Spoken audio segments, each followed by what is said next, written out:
Oke, kita akan membahas tentang cetak teks di layar sini. Jadi kita udah punya file cetak teks.php di folder PHP dasar. Lalu kita di sini cara mencetak teks di layar adalah bisa menggunakan echo. Caranya adalah seperti ini, echo kurung buka lalu diikuti dengan petik kalau mau menampilkan string. Halo. Lalu titik koma. Lalu kita coba run. Di sini php 1 cetak teks.php. Nah, di sini akan muncul halo. Lalu bagaimana kalau kita mau menambahkan enter?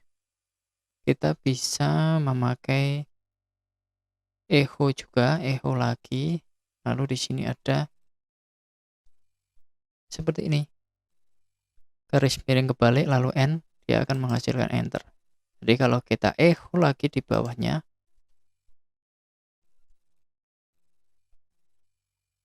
dia akan menghasilkan halo, enter, lalu galih. Halo, enter, galih.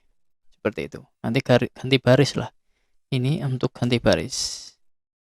Lalu supaya lebih singkat, echo-nya biar nggak terlalu banyak, ini bisa juga digabungkan. Cara menggabungkannya dua parameter, yaitu parameter halo dan juga enter atau ganti baris, itu bisa menggunakan titik. Kita kurung di sini. Nah, di sini sudah. Lalu apakah bisa menghilangkan tanda kurungnya? Bisa. Tanda kurungnya dihilangkan juga bisa. Kalau kita run, coba. Nah, di sini seperti ini. Bagaimana kalau kita mau menampilkan sebuah teks? Nah, di sini kita bisa menghilangkan petiknya. Echo 90. Berarti dia akan menghasilkan 90, enter galih atau ganti baris baru galih. Seperti itu untuk cara menampilkan teks. Begitu juga dengan print. Karena ada dua ya, yaitu ada print dan juga echo. Sama saja. Lalu bedanya apa echo dengan print? Kalau print itu bisa mengembalikan nilai atau seperti ini. Anggaplah kita punya print, kita simpan di variabel test. Nah, di sini kita simpan di variabel test berisi print ya. Lalu kita cek dengan vardam. Vardam ini nanti bisa untuk fungsinya untuk debug. Jadi untuk mengetahui dump information about variable. Jadi mengetahui informasi tentang variabel yang kita bikin. Nah, di sini kita bikin variabel test. Informasi tentang variabel test itu apa? Bisa terekam atau mengeluarkan nilai 1. Jadi variabel test yang berisi print 90 akan mengeluarkan atau menghasilkan value 1. Nah, di sini lihat 90 integer 1. Nah, dia menghasilkan value 1. Lalu kalau kita ganti echo, maka dia akan error karena echo itu tidak menghasilkan value. Perbedaannya itu. Lalu bagaimana caranya kalau kita mau melakukan penjumlahan? Jika kita menggunakan titik, maka itu artinya adalah menambahkan.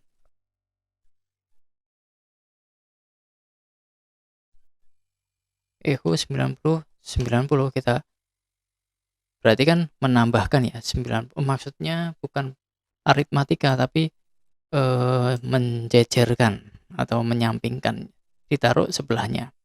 Kalau kita ganti menjadi plus, maka kita akan mendapatkan hasilnya, yaitu 90 ditambah 90, 180.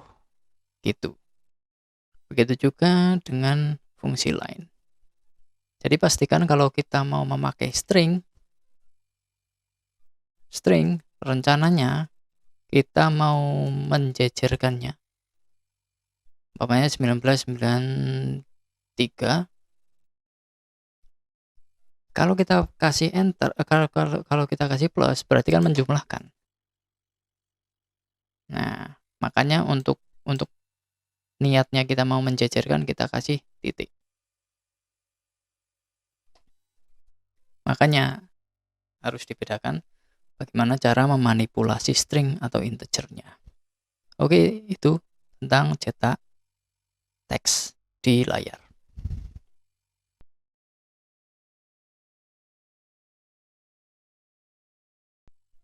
Komentar komentar dalam pemrograman menjadi salah satu aspek yang penting karena dari komentar itu biasanya terdapat tujuan atau bagian tertentu yang menjelaskan dari sebuah blok kode. Jadi kalau ada komentar kan kita bisa mendevelop kembali atau juga mengetahui blok kode fungsinya buat apa. Kalau kita mau mendevelop program, kita jadi tahu itu bagian yang mana. Komentar ini tidak akan tereksekusi oleh compiler. Nah, cara bikinnya seperti ini. Saya akan kopas saja. Nomor 2, komentar. Nah, ada 3 tipe komentar di PHP, yaitu pertama, kalian bisa menggunakan garis miring 2 kali, lalu kasihkan ini komentar. Lalu kita echo test gitu ya. Nah, di sini kalau kita run program kita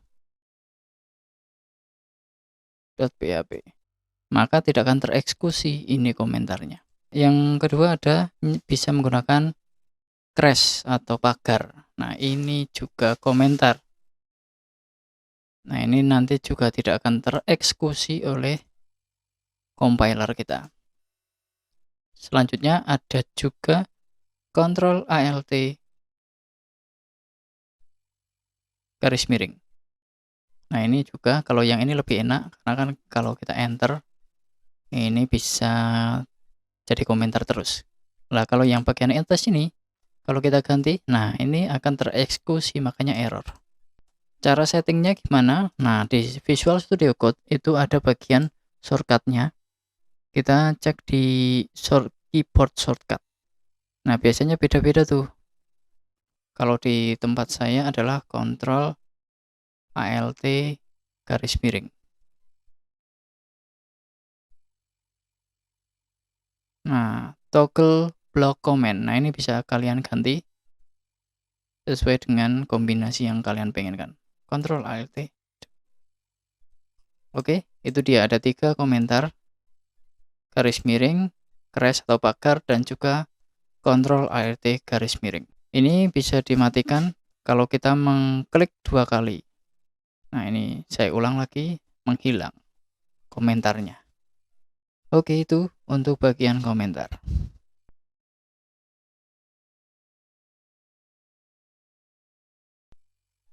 Oke, selanjutnya kita akan membahas tentang variabel. Nah, bagaimana cara membuat variabel? Variabel di PHP yaitu menggunakan dolar nilai. Dolar nilai kita assign, kita kasihkan value berapa. Umpamanya kita mau kasih angka 90. Di PHP tipe datanya akan otomatis disesuaikan.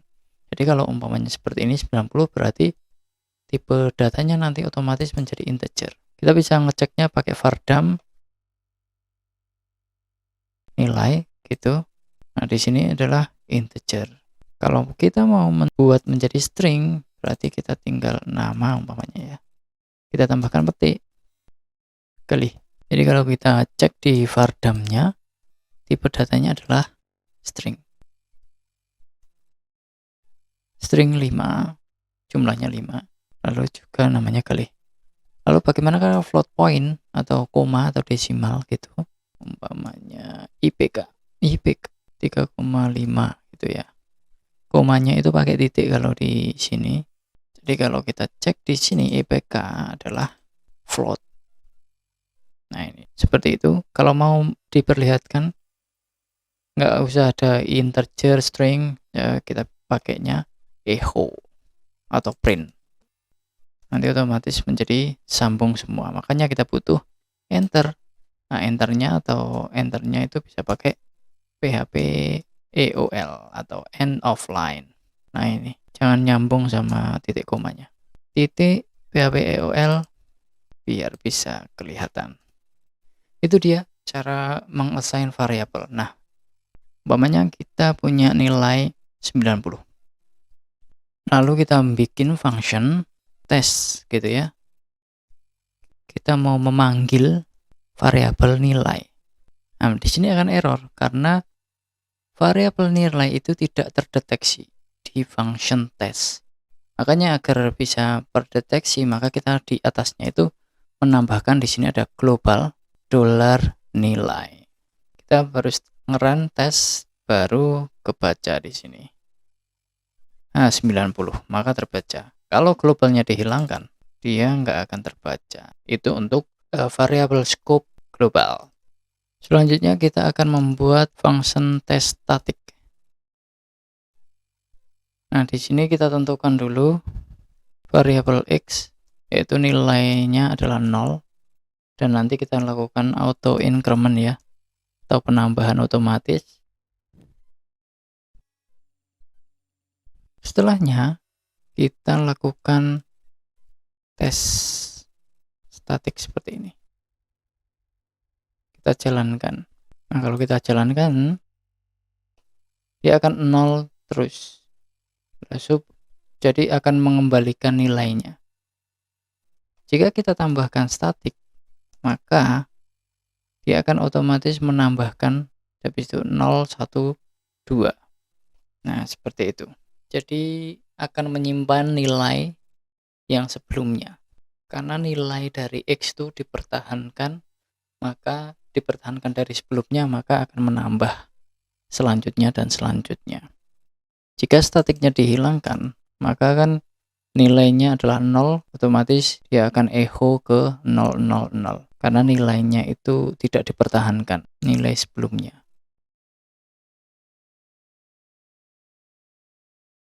Variabel di PHP itu sifatnya mutable atau bisa dirubah. Jadi yang ini semua ini bisa dirubah karena sifatnya adalah mutable atau bisa dirubah. Nah, sebagai gantinya ada konstan namanya untuk menyimpan data yang tidak bisa dirubah setelah dideklarasikan. Nah, dan cara pembuatannya adalah menggunakan define. Nah, di sini kalau kalian melihat di bagian EOL atau kita menambahkan titik EOL PHP underscore EOL. Nah, di sini ini juga terdefine otomatis nih bahwa PHP EOL itu adalah artinya adalah underscore n atau mereplace atau mengartikannya adalah seperti itu, konstan. Nah, di sini juga bisa kita membuatnya dengan menggunakan define tadi. Jadi kalau kita define bahwa kalau saya mengetikkan author itu artinya adalah nama saya umpamanya, author. Jadi datanya akan tetap seperti itu. Echo author. Nah, itu dia cara membuat variabel atau pengganti variabel yang tidak bisa dirubah setelah dideklarasikan. Selanjutnya adalah data null atau datanya kosong. Bagaimana kalau kita nggak ada datanya? Itu kita memperbolehkan variabel tanpa nilai atau null namanya. Di sini kita akan membuat data null atau kosong gitu.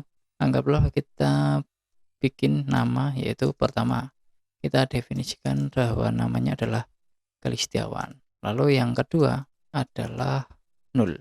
Nah, kata kuncinya adalah null. Jadi kalau null ini kosong artinya. Jadi kalau kita echo nama, dia akan di compilernya akan nggak ada isinya karena kosong. Datanya adalah kosong. Jadi kalau kita run, nah ini akan kosong. Nah, karena yang akan dieksekusi adalah baris yang kedua. Bagaimana cara ngeceknya? Kita bisa menggunakan is null. Jadi kita cek dulu atau kita bikin variabel cek null enggak gitu ya, cek null. Cara ngeceknya adalah bisa menggunakan is null $nama. Jadi kalau 1 berarti true atau berarti nggak ada isinya. Vardam aja untuk mengecek null tidaknya. Nah, di sini bool false. Berarti ada isinya atau tidak null.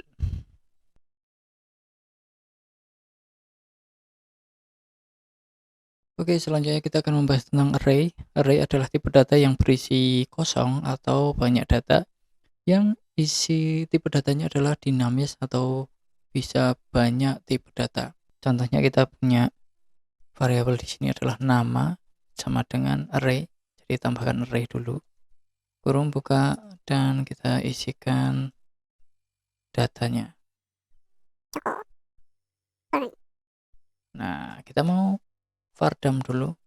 Vardam dan kita panggil variabelnya. Kita lihat PHP 6. Nah, di sini. Jadi dia akan mengecek array ini adalah tumpukan data. Jadi data pertama adalah data yang ke 0 adalah Gale, karena kan array itu dimulai dari 0, 0, 1, 2.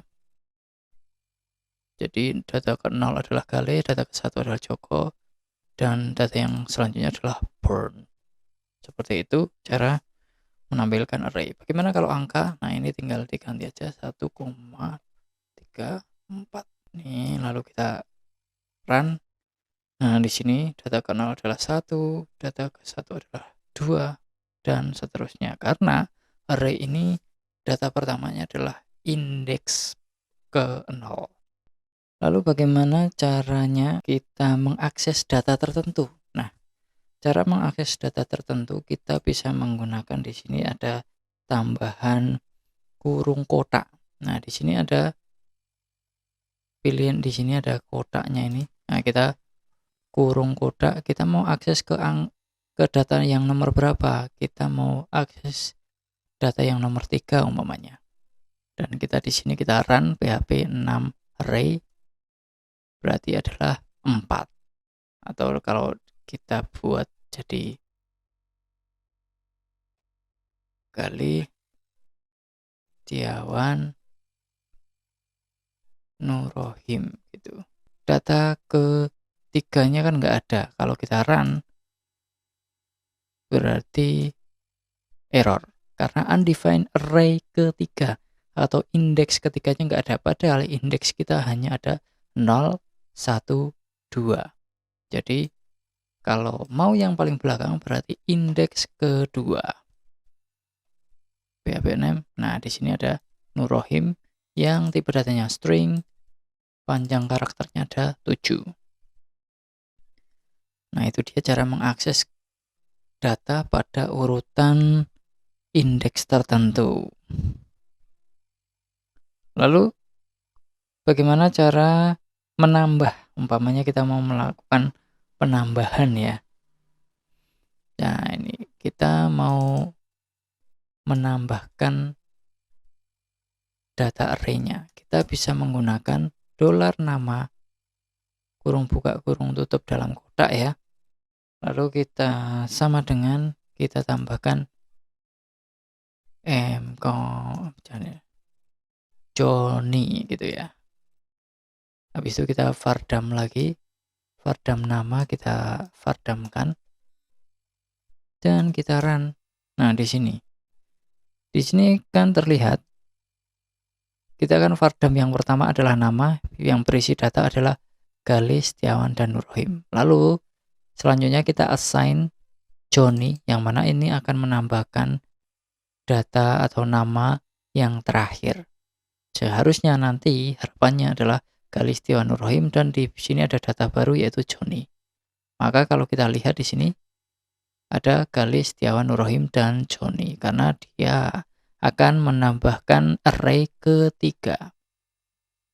Jadi ini kode ini akan menambahkan array yang paling terakhir. Nah, selanjutnya jadi kita kalau mau pengen menghitung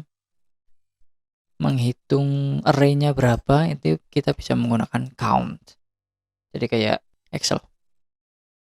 Di count, habis itu kalau kita cek di PHP kita, Ciro lupa. ada 4. Ada 4 array atau 4 data yang ada di dalam array variabel nama.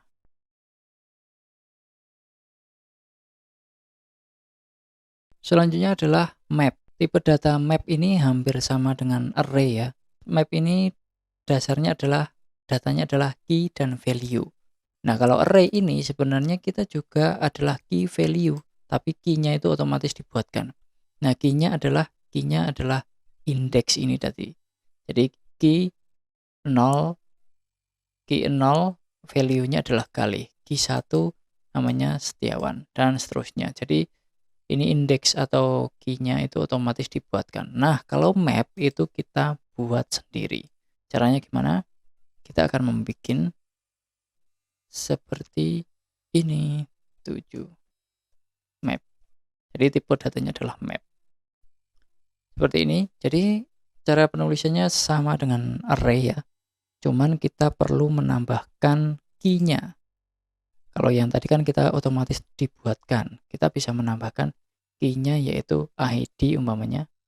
Seperti membuat string biasa.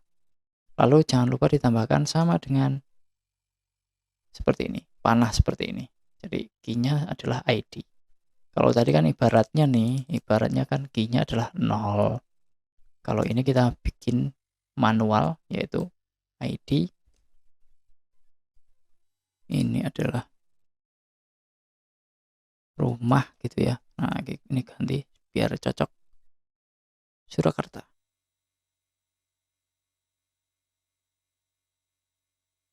Apalagi ya? Umur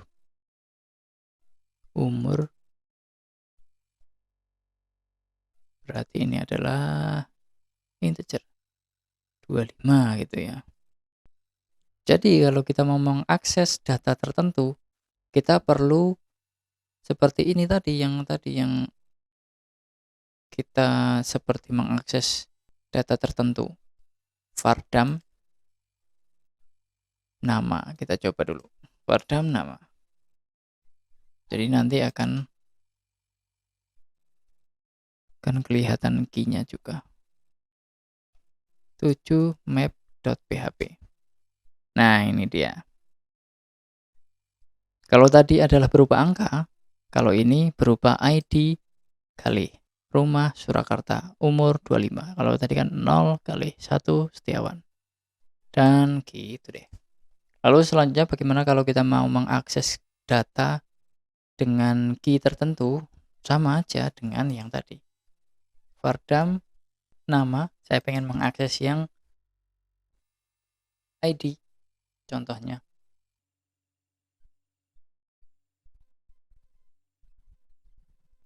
Vardam nama ID berarti harusnya muncul adalah kali. Ini saya komen aja.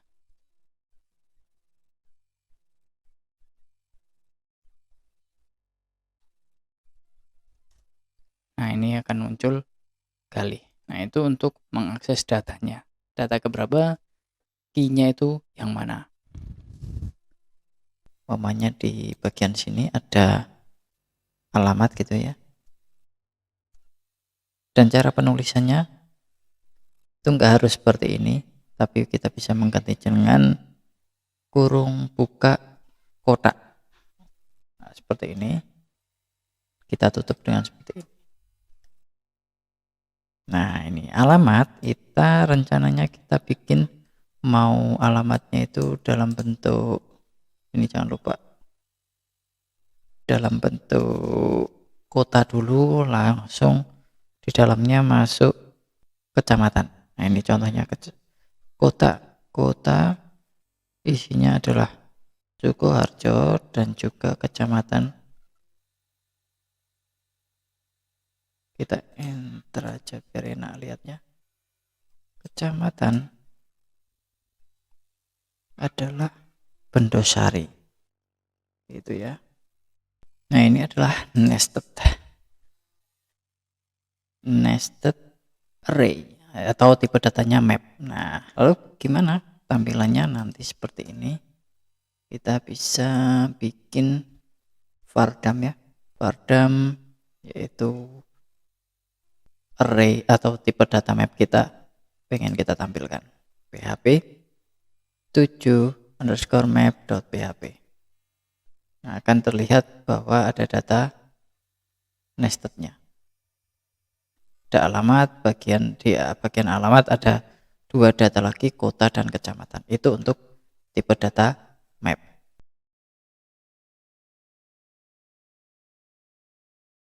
Selanjutnya kita akan membahas tentang aritmatika. Jadi ada penjumlahan dan juga pengurangan dan proses aritmatika lainnya. Nah, di sini kita akan perhatikan yang data yang diolah adalah tipenya adalah integer aritmatika.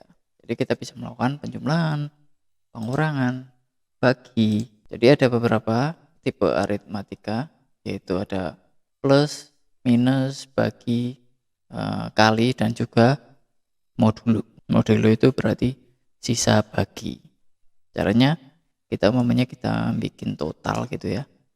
Total ini adalah 9 dikali 9. Jadi kalau kita vardam lalu kita lihat totalnya, kita pengen menampilkan total. Nah, ini kalau kita run .php, nanti hasilnya adalah perkalian dari 9 kali 9. Nah, kalau ini diganti tambah, otomatis nanti akan berubah 18. Lalu kalau kita mau melakukan modulo, 100 dimodulukan 3. Jadi kan sisa bagi, jika 100 dibagi 3 ada sisa lagi. 100 bisa dibagi terus 3 sampai nggak bisa dilakukan pembagian 3, hasilnya berapa nih? Maka kalau kita lihat harusnya hasilnya adalah 1. Karena 100 bagi 3, habis itu lanjut lagi bagi 3, dan juga seterusnya sampai sisa baginya itu berapa. Maka dari itu sisa baginya adalah 1. Nah, hal ini bisa dilakukan proses aritmatika di PHP.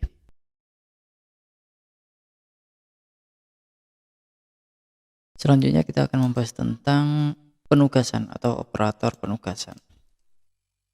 Operator penugasan ini adalah operator yang memberikan tugas pada variabel. Nah, biasanya untuk mengisi nilai. Kayak mana? Jadi umpamanya kita mau melakukan proses penjumlahan ya. Kita mau melakukan proses penjumlahan. Jadi kalau kita pengen melakukan penjumlahan, yaitu A sama dengan adalah $A plus $B. Itu bisa disingkat dengan seperti ini. $A plus sama dengan $B. Ini artinya sama. Dan juga ini bisa diterapkan di semua proses operator aritmatika. Jadi kalau mau kita minus, ya di sini minus. Kita mau melakukan bagi, di sini dibagi. Kita mau melakukan perkalian di sini, ini berarti nanti perkalian. Dan modulo, ini juga modulo. Nah, contohnya kegunaannya adalah, umpamanya kita punya kasir ya, kasir gitu. Hasil kita kasirnya adalah total semuanya adalah 0 atau hasil semuanya adalah 0, yang mana kita akan melakukan punya variabel ayam harganya 9.000. Kita punya variabel minyak harganya adalah 10.000, dan juga kopi 3.000. Nah, kita pengen melakukan penjumlahan total semuanya. Kita kan sudah menentukan sebelumnya hasil adalah 0. Lalu kita pengen hasil plus ayam. Dolar ayam. Habis itu kita pengen melakukan penjumlahan lagi. Hasil sama dengan hasil ditambah minyak. Yang akhirnya kan dijumlahkan lagi ke bawahnya. Sehingga dapat totalnya semua nih nanti. Hasil sama dengan kopi. Oke, kopi. Lalu kita vardamkan, kita pengen lihat hasilnya berapa. Dolar hasil 9 underscore penugasan. Hasilnya adalah 22.000. Nah, supaya lebih ringkas, kita bisa menggunakan yang seperti di atas itu, yaitu hasil sama dengan hasil plus sama dengan. Ini mempersingkat saja. Hasilnya adalah sama, 22.000. Jadi script kita, kode kita semakin singkat. Itu juga bisa diterapkan untuk semua proses aritmatika. Dan ini penting karena mempersingkat kode kita.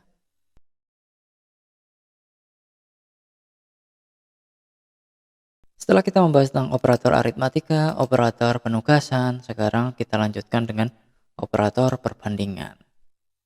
Operator perbandingan ini adalah, jadi tujuan utamanya adalah untuk membandingkan dua value dengan hasilnya adalah, hasil akhirnya adalah boolean atau true atau false. Benar atau salah nih hasilnya. Gini contohnya, umpamanya kita punya variabel ya. Variabel A, $A sama dengan $B. Hasilnya apa? True atau false nih? Nah, kalau kita isi variabel A dengan 9 dan variabel B-nya 9, maka kan kalau dibandingkan kan hasilnya kan berarti kan true.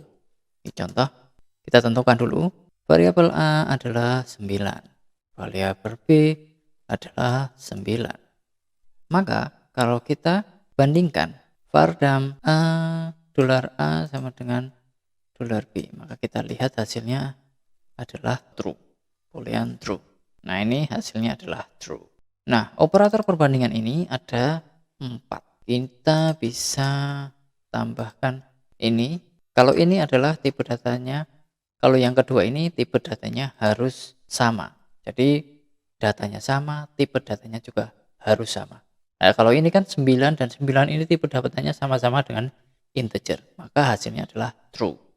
Nah, kalau kita ganti ke petik ya, ini akan angkanya sama, tapi tipe datanya itu beda. Yang ini tipe datanya string, yang ini tipe datanya integer. Maka kalau kita perbandingkan antara A dan B, hasilnya akan false karena nilainya mungkin sama, value-nya mungkin sama, tapi tipe datanya berbeda.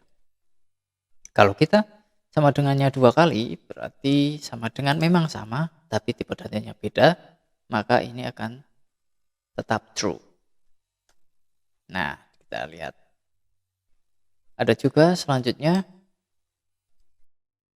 kita sama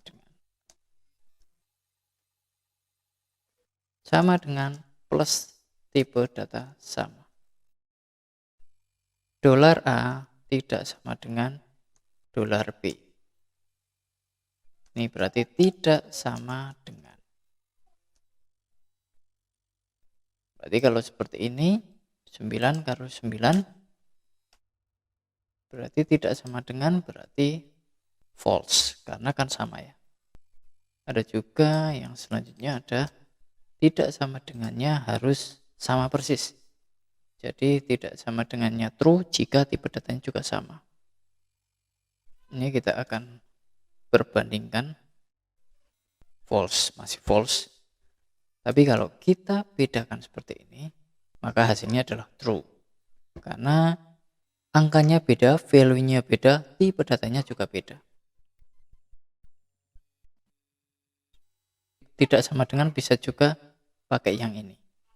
$A lebih besar dari dan lebih kecil dari dan lebih besar dari. Ini sama dengan sebelahnya ini. Bisa Anda terapkan untuk membandingkan dua value atau membandingkan dua variabel.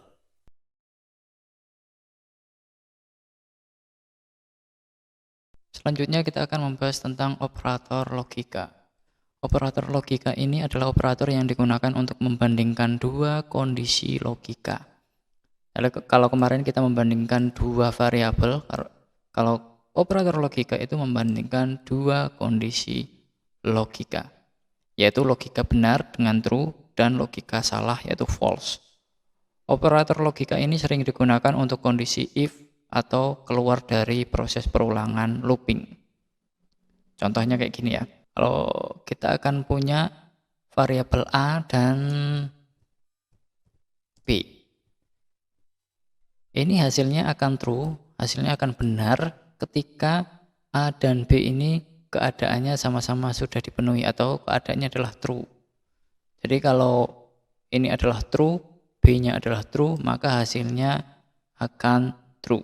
Kalau kondisi A-nya true dan ini kan ada operatornya yaitu dan, B yang B ini false, maka hasilnya adalah false karena satu kondisinya tidak terpenuhi. Begitu juga dengan selanjutnya ada N2, N-nya 2 kali, ini hampir sama dengan yang di atasnya dengan N. True jika dua kondisi A dan B true.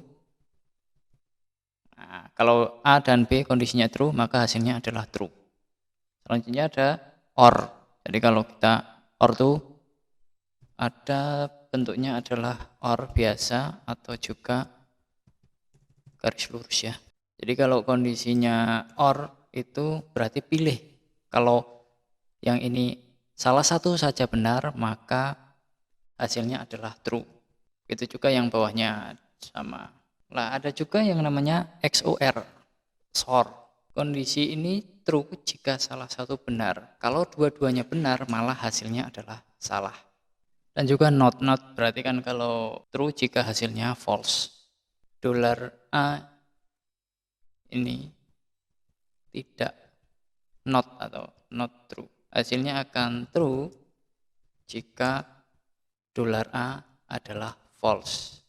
Jadi kebalikannya lah kalau yang paling bawah ini. Kita akan membuktikan bahwa A, kita pakai langsung vardam ya.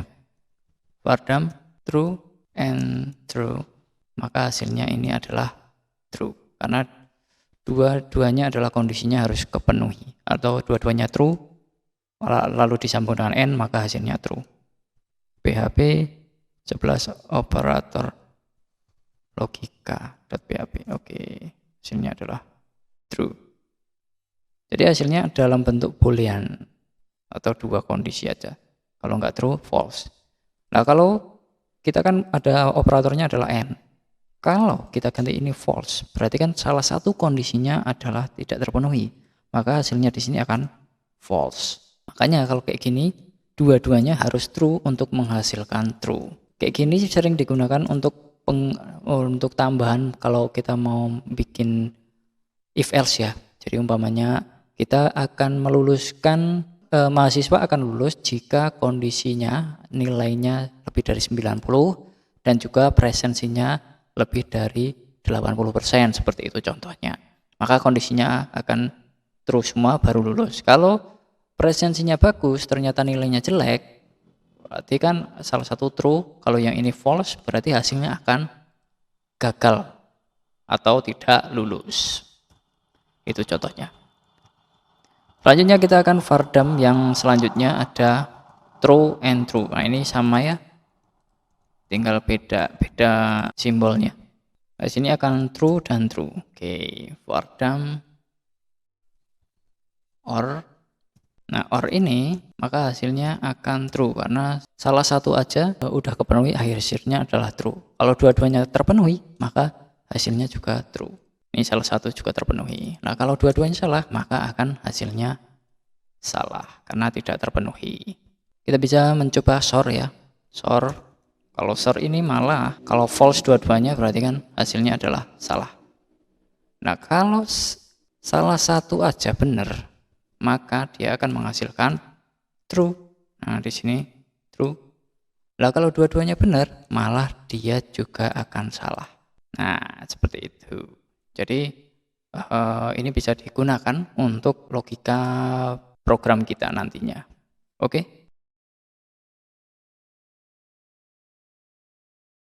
Oke, selanjutnya kita akan membahas tentang expression dan block.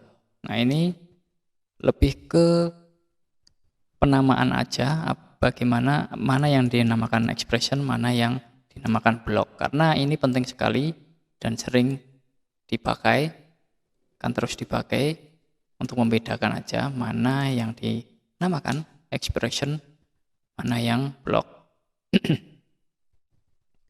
Sebenarnya expression itu semua yang memiliki value itu disebut expression. Contoh, kita kan punya value nilai.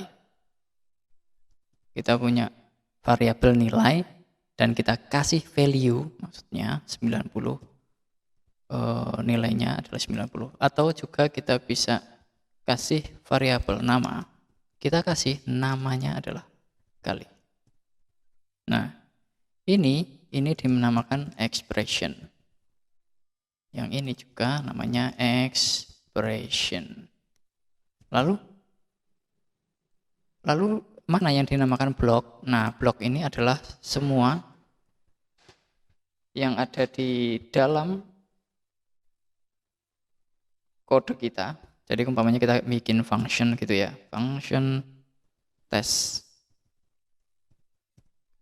Function test yaitu kita akan mencoba mengakses ini, variabel ini. Caranya adalah kita global $nilai, kita masukin ke function test dulu, lalu kita echo-kan variabelnya x, variabelnya nilai adalah $nilai ya. Variabelnya nilai adalah nilai. Lalu habis itu kita jalankan di sini. Kita harus menjalankan, kita bikin objek test, baru kita jalankan. Kalau kita run php 12 expression. Nah, ini yang diawali dengan kurung kurawal sampai kurung kurawal tutup, ini adalah blok kode, satu blok kode gitu. Jadi expression adalah semua variabel yang penjabaran dari variabel itu adalah expression. Lalu semua yang ada value-nya adalah expression. Lalu juga ini adalah blok kode. Itu dia perbedaan dari expression dan blok.